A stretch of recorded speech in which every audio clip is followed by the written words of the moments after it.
교회를 다녔는지 뭐 몇 대째 믿음의 집안인지 상관이 없이 그런 외모로 사람을 나누지 않고 오직 하나라는 거예요. 너 어떻게 살았니? 이거 가지고 하나님이 심판하신다는 것입니다. 그런데 기준이 뭐냐는 거예요. 기준이 뭐냐? 그러니까 이 시대에 가장 민감한 게 그거죠. 도대체 무슨 기준으로 당신이 이 사람은 선하고 이 사람은 악하고 이 사람은 지옥, 이 사람은 천국이라고 나누겠습니까? 요즘에 이 포스트 모던 사회의 이슈가 뭐예요? 이거죠. 어느 미국의 공원에 이런 플래카드가 걸렸대요. 당신이 옳다고 생각하는 것은 틀린 것이 아니다. 하지만 다른 이들이 틀렸다고 생각하는 것은 옳지 않다. 그러니까 다른 사람들이 틀렸다고 생각하는 것은 옳지 않다는 거예요. 우리 각자가 다 옳다는 것입니다. 이게 다시 말하면 절대적으로 옳은 진리는 존재하지 않는다는 거죠. 그래서 미국 사람들 63%가 도덕적 진리를 알 수 없다고 응답을 했고 10대들은 8%만이 도덕적인 진리를 인정한다고 대답을 했습니다. 그러니까 포스트 모더니즘의 핵심 사상이 뭐냐면은 보편적인 진리가 존재하지 않는다는 거예요. 그래서 그들이 신 섬기는 신의 이름은 관용의 신입니다.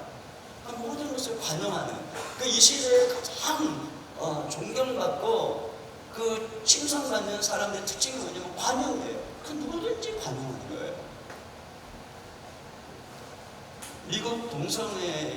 미국 성공회에서 동성애 이 주교를 임명하는 길에 찬성표를 던진 60명 중에 한 주교가 교구 설교에서 이런 설교를 했어요.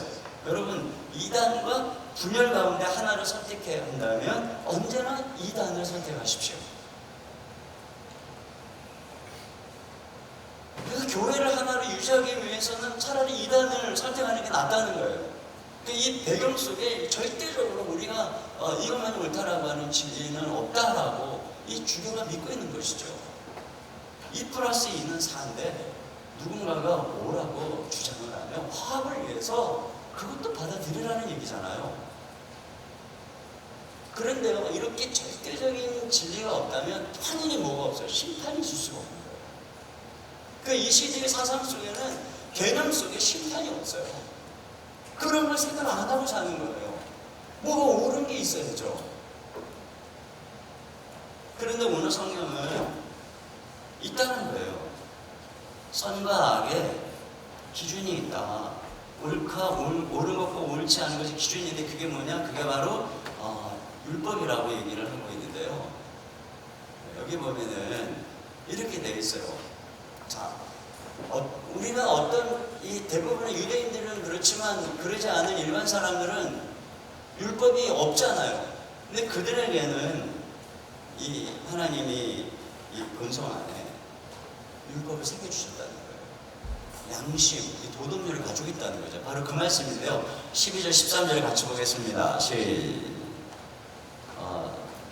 14절, 15절을 먼저 볼까요? 14절, 15절. 시작. 율법 없는 이방인이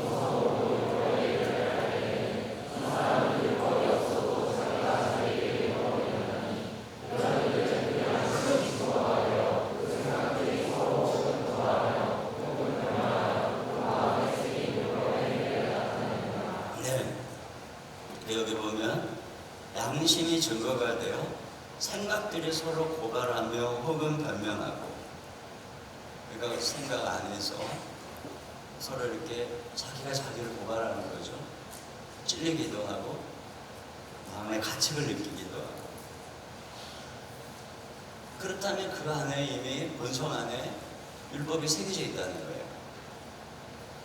우리가 어떤 다른 사람을 보고 판단하고 있다면 이미 그 사람 안에 이걸 판단하는 기준이 있다는 것이죠. 프란시스 셰퍼가 이런 얘기를 했어요. 각 사람에게는 그 사람의 목소리를 녹음하는 보이지 않는 하나님 나라의 녹음기가 있다.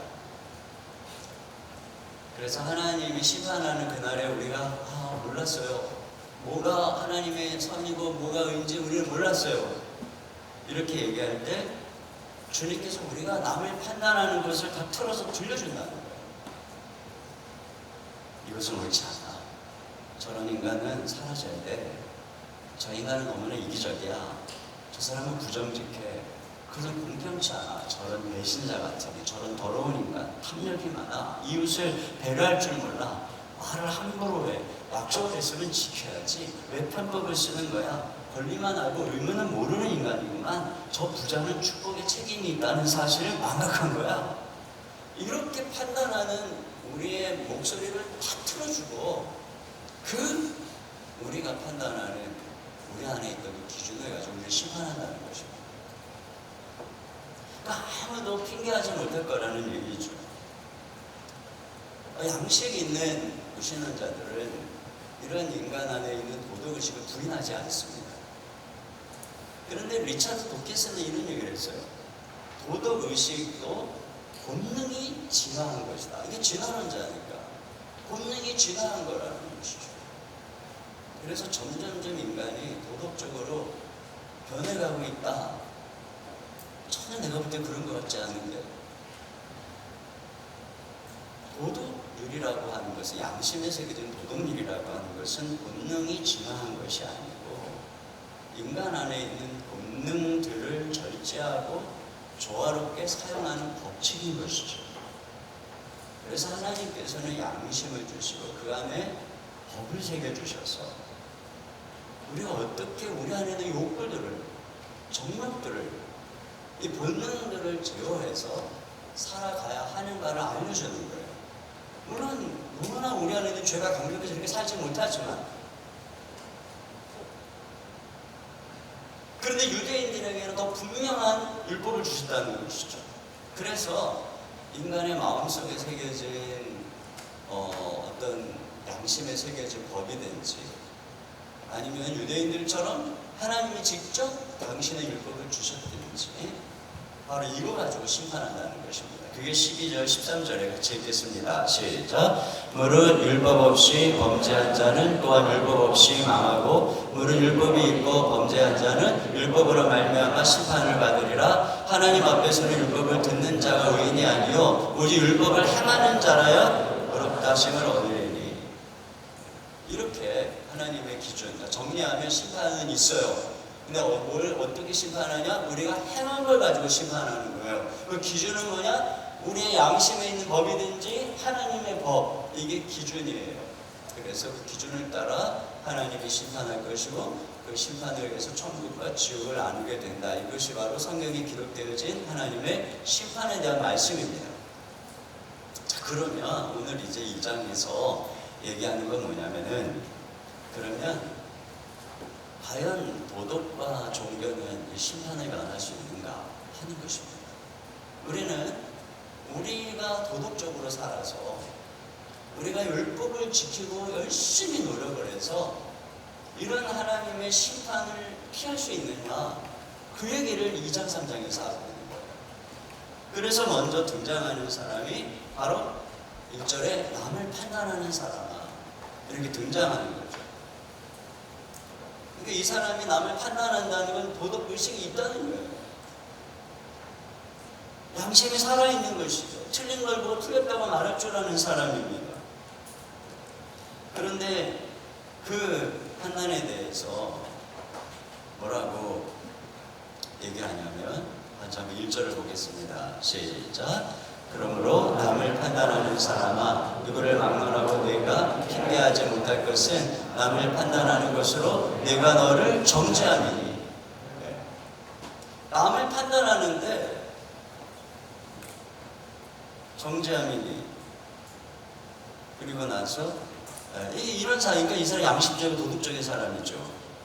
그런데 이 사람이 결론이 이거예요. 자, 2절, 1절까지 2절 시작. 판단하는 내가 같은 일을 행함이니라. 이런 일을 행하는 자에게 하나님의 심판이 진리대로 되는 줄 아노라.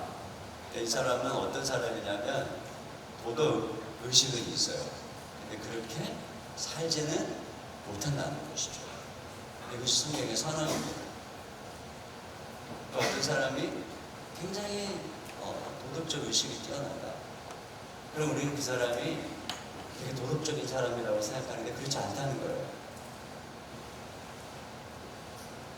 이 사람은 그 자기가 갖고 있는 도덕의식으로 남을 되게 잘 판단해요. 하는데 절대 자기에게는 적용을 안 한다는 거예요. 여러분, 다윗이 바세바를 범하고 나단 선지자가 왔죠. 그가 와서 이런 얘기를 했어요. 굉장히 양이 많은 부자가 자기 집에 손님이 왔는데 그 자기 양 중에 하나를 잡아서 대접하지 않고 이웃집에 양 한 마리를 딸처럼 애지중지키고 있는 그 집의 양을 뺏으다가 손님을 대접했습니다. 어떻게 됩니까? 다윗이 몸을 내걸하면서 그런 놈은 당장에 죽여야 돼. 그랬어요. 그러니까 나단이 뭐라고 그랬어요? 당신이 바로 그 사람이고. 이 다윗을 보세요. 양 한 마리 이웃의 거 뺏어갖고 손님 대접했다고 죽여야 돼요. 근데 자기는 후궁도 많고 그러면서 이웃집에 우리 아이, 사랑하는 아내, 그것도 자기 부하, 그 아내를 뺏어서 걷더라고. 자기는 죽일 놈이라고 생각을 안 하는 거예요. 남은 죽일 놈이고, 남은 양 한 마리만 뺏어도 죽일 놈이고, 자기는 남의 아내를 뺏어도 죽일 놈이 아니라는 거예요.